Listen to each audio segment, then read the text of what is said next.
Flashback: How Women Won the Vote. A century ago this summer, American women gained the right to vote.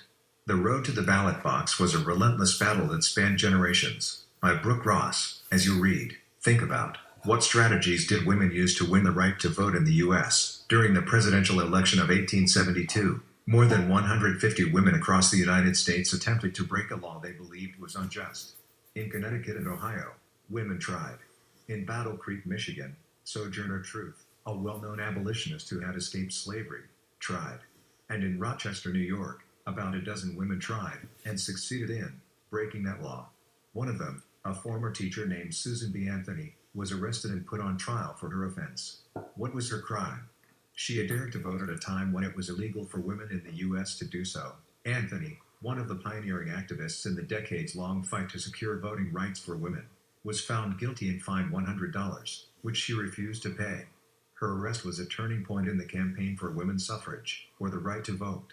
After her trial, many Americans were inspired to join Anthony in her cause, including a new generation of women who would take up the crusade. Still, it would take nearly 50 more years of arrests, jailings, and demonstrations, including picketing outside the White House, to achieve change.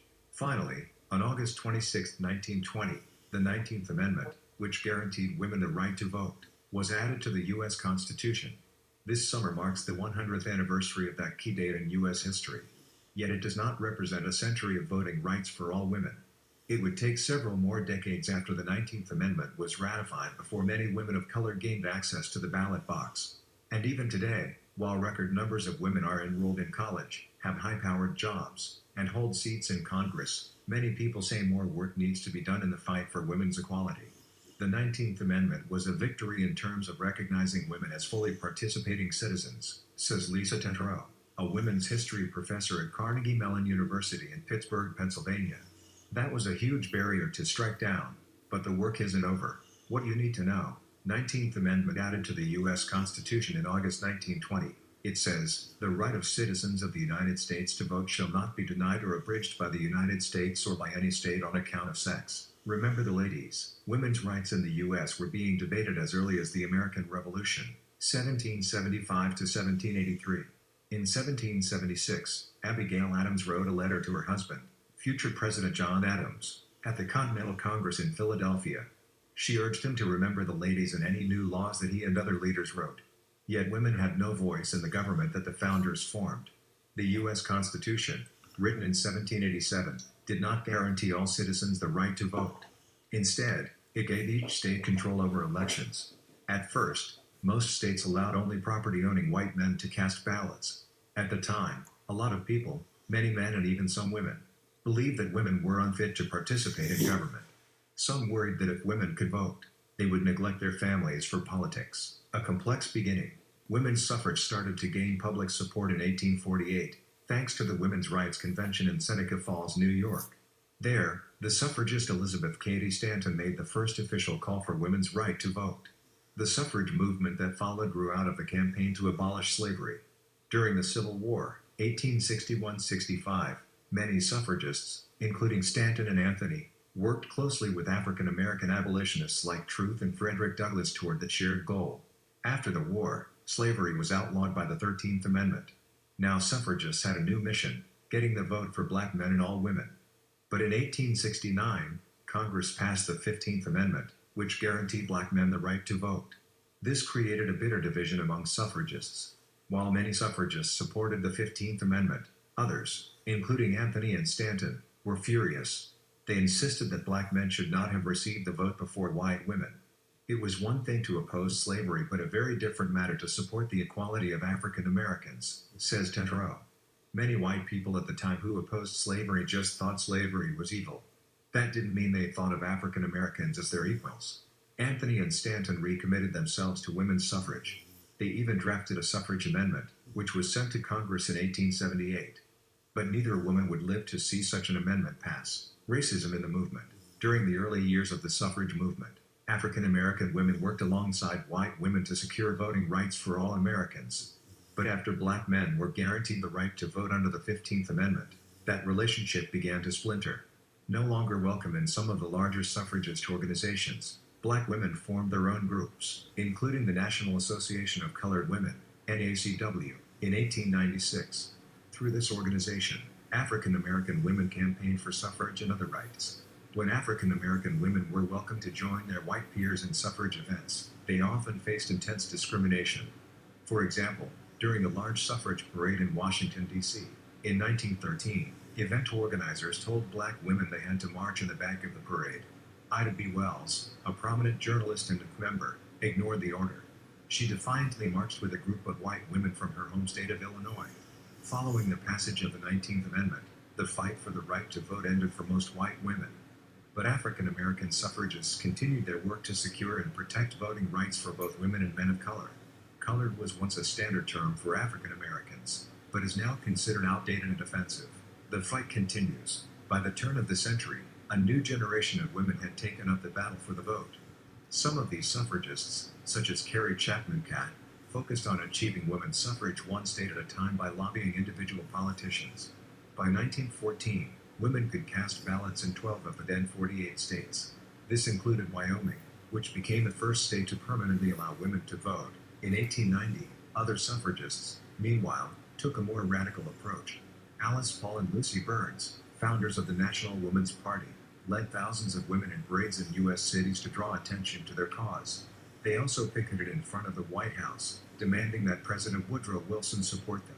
In these and other demonstrations, suffragists were pelted with food and harassed by angry mobs. Many women were arrested and jailed, and some were even beaten by guards. Meanwhile, despite their forward-thinking efforts regarding the right to vote, some suffrage organizations excluded black people. African American women were often forced to create their own groups, in which they too could fight for the vote, despite the increased barriers they faced. See racism in the movement. Above, women get the vote. The tide finally started to shift in suffragists' favor in 1917, when the U.S. entered World War I, 1914-18. As men went to fight, women took over their jobs on railroads and in factories. Women's value to society was suddenly undeniable. Now President Wilson also endorsed women's suffrage. In 1919, Congress passed an amendment to the U.S. Constitution that would guarantee women the vote. But as with all amendments, 3/4 of the states had to ratify it.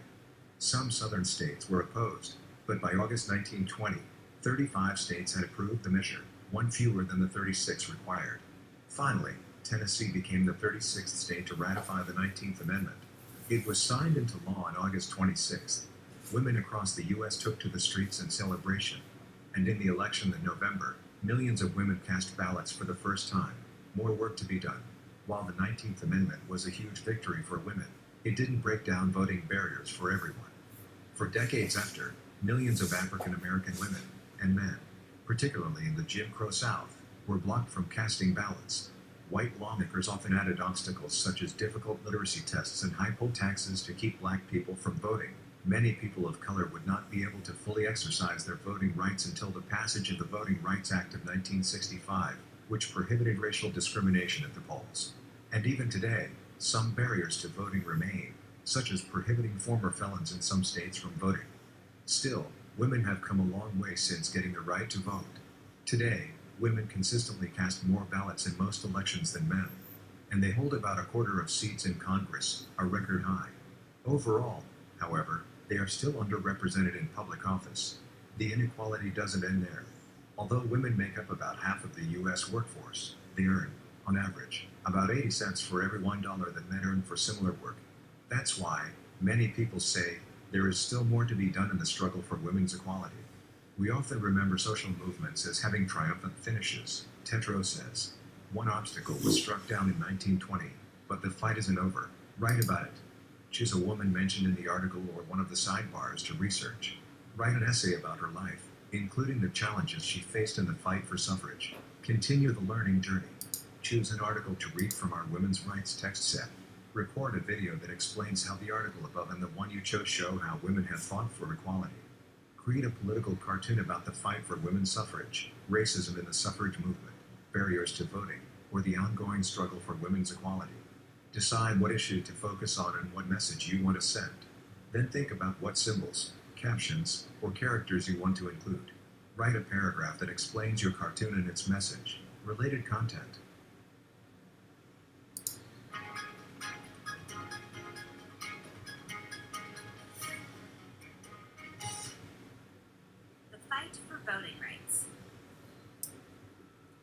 Voting. It's one of the most basic rights of every American. That's because the United States is a democracy.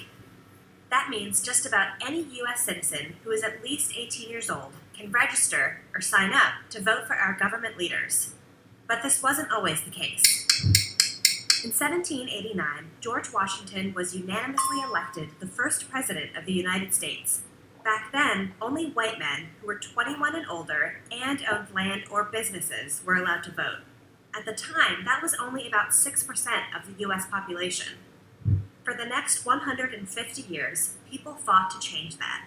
In 1870, the 15th Amendment to the Constitution granted voting rights to formerly enslaved African American men. Women were granted suffrage, or the right to vote, in 1920, when the 19th Amendment to the Constitution was adopted. 4 years later, Native Americans born in the U.S. got that right. Before that, they weren't even considered citizens. It wasn't easy for these groups to gain suffrage. Women, for example, battled for decades to be able to cast their ballots. Suffragists like Susan B. Anthony, Elizabeth Cady Stanton, Alice Paul, and thousands of others marched and protested, often while being violently attacked. Many were even jailed for protesting or trying to vote. And even when African Americans and Native Americans did win the right to vote, many weren't allowed to exercise it. Some people didn't want African Americans to have a say in our government.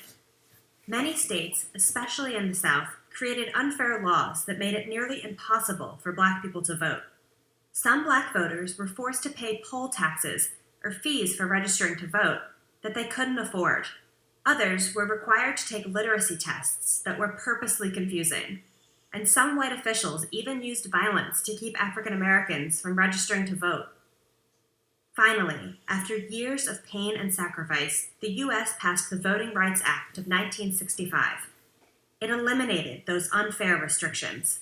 And in 1971, the voting age was lowered to 18, marking the last major change to voting rights in the U.S. Not everyone in the world has the chance to vote. In many other countries, people continue to fight for voting rights to this day. Voting doesn't mean everyone always gets what they want, but it at least gives them the opportunity to make their voices heard. You may be too young to vote, but you can still make a difference. Now that you know about the struggle for suffrage, talk to the adults in your life about the importance of voting.